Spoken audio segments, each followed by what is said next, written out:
Штип ќе добие училишен базен, најави Дарко Каевски, директор на Агенцијата за млади и спорт. Очекувам дека некаде околу 15, најкасно до 20, тоа значи некаде другата недела ќе започнат со градба во 6 општини, бидејќи тие се првите 6 општини кои што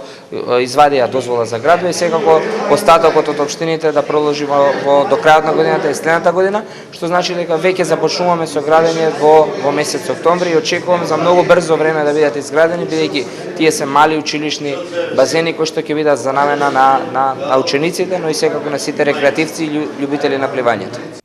Во втората фаза, согласно планот на агенцијата, градбата на училишни базени ќе стартува и во други 7 општини, а тоа се Аеродром, Карпош, Струмица, Прилеп,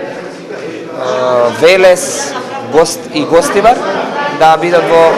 и Неготино да бидат во следната фаза. Градбата на училишни базени е дел од владиниот проект најавуван пред 2 години, а се однесува како поттик за развој и афирмација на училишниот спорт, подржан од Агенцијата за млади и спорт.